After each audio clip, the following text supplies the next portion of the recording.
नमस्कार, आप देख रहे हैं जौनपुर टुडे और मैं हूं शुभम अग्रहरी। साथियों, जैसा आप सभी को पता है कि जम्मू कश्मीर में विधानसभा का चुनाव चल रहा था और यह चुनाव अब संपन्न हो चुका है। और चुनाव संपन्न होने के बाद अब एग्जिट पोल भी आ चुका है और एग्जिट पोल के हिसाब से कहीं न कहीं ये कहा जा सकता है कि इस विधानसभा चुनाव में भारतीय जनता पार्टी को जम्मू कश्मीर में तगड़ा झटका लगा है। जिस हिसाब से भारतीय जनता पार्टी के द्वारा उम्मीद जताया जा रहा था कि जम्मू कश्मीर में भारतीय जनता पार्टी की सरकार बन सकती है, लेकिन एग्जिट पोल के हिसाब से यह होता हुआ नजर नहीं आ रहा है। यानी कि भारतीय जनता पार्टी की सरकार बनती हुई नजर नहीं आ रही है।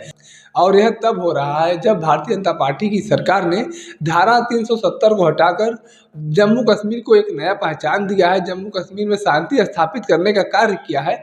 भारतीय जनता पार्टी की तरफ से तमाम विकास के बड़े बड़े वादे किए गए थे, तमाम विकास कार्य भी किए गए थे, लेकिन यह एग्जिट पोल कहीं न कहीं भारतीय जनता पार्टी को सोचने के लिए मजबूर करेगा कि सरकार की तरफ से ऐसी क्या कमी रह गई जम्मू कश्मीर के लिए कि जम्मू कश्मीर के वोटर्स ने भारतीय जनता पार्टी को वोट नहीं दिया, जबकि भारतीय जनता पार्टी की तरफ से विकास के बड़े बड़े वादे भी किए गए थे और विकास कार्य भी किए गए थे, लेकिन भारतीय जनता पार्टी को जम्मू कश्मीर में बहुमत मिलता हुआ नजर नहीं आ रहा है। और बहुमत की बात किया जाए तो जम्मू कश्मीर में भारतीय जनता पार्टी बहुमत के आसपास भी जाती हुई नजर नहीं आ रही है। तो ऐसे में कहीं न कहीं यह कहा जा सकता है कि जम्मू कश्मीर में भारतीय जनता पार्टी को तगड़ा झटका लगा है।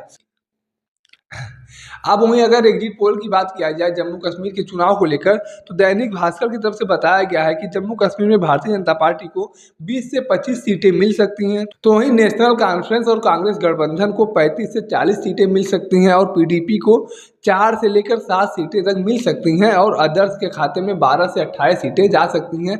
यह दैनिक भास्कर का एग्जिट पोल है।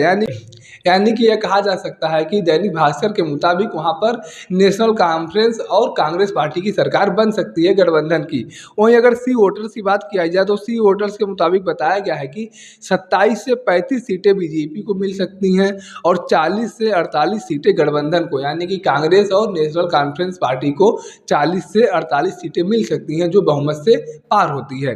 तो वहीं अगर पीडीपी की बात किया जाए तो 6 से 12 सीटें वहां पर मिल सकती हैं मुफ्ती महबूबा की पार्टी को। तो वहीं अगर अदर्स की बात किया जाए तो 6 से 11 सीटें अदर्स को भी मिलती हुई नजर आ रही हैं सी वोटर्स के मुताबिक। तो वहीं अगर पीपल पल्स के एग्जिट पोल की बात किया जाए तो इनके मुताबिक बताया गया है कि भारतीय जनता पार्टी को 23 से 27 सीटें मिल सकती हैं और नेशनल कॉन्फ्रेंस और कांग्रेस पार्टी के गठबंधन को 46 से 50 सीटें मिल सकती हैं और पीडीपी को 7 से 11 सीटें मिल सकती हैं और अदर की बात किया जाए तो 4 से लेकर 6 सीटें तक उन्हें भी मिल सकती हैं। और वहीं अगर एक्सिस माई इंडिया की बात किया जाए तो एक्सिस माई इंडिया की तरफ से बताया गया है कि 24 से 34 सीटें भारतीय जनता पार्टी को मिल सकती हैं और 35 से 45 सीटें गठबंधन को मिल सकती हैं, यानी कि कांग्रेस पार्टी और फारूक अब्दुल्ला की नेशनल कॉन्फ्रेंस पार्टी जो है उसको 35 से 45 सीटें मिलती हुई नजर आ रही हैं।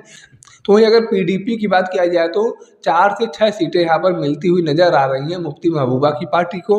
और वहीं अदर की बात किया जाए तो सारे एग्जिट पोल में सबसे ज़्यादा सीट अदर्स को यहाँ पर दिखाया जा रहा है, 8 से 23 सीटें, यानी कि एक्सिस माई इंडिया की तरफ से बताया गया है कि 8 से 23 सीटें अदर्स के खाते में भी जा सकती हैं।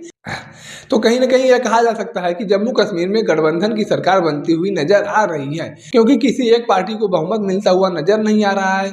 जिस हिसाब से भारतीय जनता पार्टी की तरफ से उम्मीद जताया जा रहा था उस उम्मीदों पर भारतीय जनता पार्टी खरी उतरती हुई नजर नहीं आ रही है। तो वहीं मुफ्ती महबूबा की पार्टी पीडीपी को भी तगड़ा झटका लगा है इस बार के विधानसभा चुनाव में। और कहीं ना कहीं ये भी हो सकता है कि जम्मू कश्मीर में अदर्स जो है वो किंग मेकर बन सकते हैं, क्योंकि अदर्स को भी अच्छी खासी सीटें मिलती हुई नजर आ रही हैं। तो कहीं ना कहीं वो किंग मेकर बन सकते हैं। बाकी इस एग्जिट पोल को लेकर आप अपनी क्या राय रखते हैं कमेंट करके जरूर बताएं। अगर वीडियो को आप फेसबुक पर देख रहे हैं तो पेज को फॉलो करें, यूट्यूब पर देख रहे हैं तो चैनल को सब्सक्राइब करना ना भूलें। धन्यवाद।